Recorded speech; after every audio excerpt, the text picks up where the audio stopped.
Kalau kita membaca hasil survei per hari ini yang punya popularitas dan elektabilitas tinggi, posisi cawapres khususnya bagi Prabowo Subianto, itu namanya Erick Thohir. Oke. Justru menurut saya ketika muncul nama Gibran disebut oleh sejumlah elit Gerindra, ini kan secara tidak langsung itu menafikan siapa itu Erick Thohir, menafikan Erlangga Hartarto, menafikan Yusril, menafikan Anies Mata, menafikan AHY.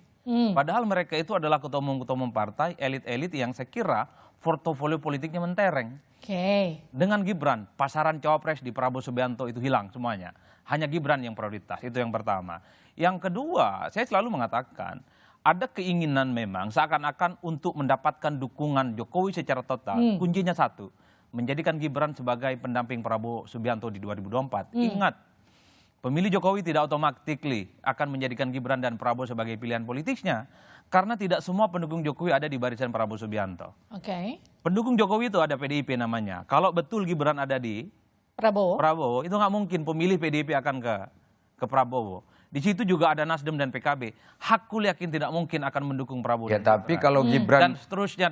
Kalau Gibrannya itu dipilih asumsinya oleh Prabowo, memang tidak akan mungkin ngangkut semua pemilih PDI, nggak mungkin.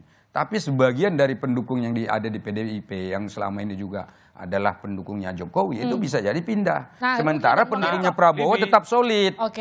Itu loh, jadi kan ada tambahan. Dari gitu loh beberapa maksudnya. survei yang kita punya misalnya, kalau ditanyakan kepada publik, kalau ada endorsement dan dukungan secara terbuka diberikan kepada Ganjar maju Pilpres, Ganjar kalau diasumsikan hari ini 30%, Ganjar itu akan naik sekitar 5%. Jadinya 35%. Oke. Begitupun kalau Jokowi mendukung Prabowo Subianto secara terbuka, maka Prabowo kalau kita asumsikan 30, dia akan naik 4%. Itu Jokowi memberikan dukungan secara terbuka, naiknya cuma 4%. Oke. Ini yang saya kira, apakah 4% insentif politik elektoral ini akan otomatis juga akan bertambah kalau Gibran jadi pendampingnya di 2024. Nah, yang menjadi ramai ini kan soal karena Gibran PDIP itu aja. Nah, itu dia yang punya partai kalau aja. Gibran PDIP ya saya kira tidak akan ramai. Yang selanjutnya, kalau Gibran bukan anak presiden, anak orang-orang biasa saja, Gibran yang tetangga saya misalnya, nggak bukan ribut. Iya. Nggak Saya bakal mau tanya nih. ribut.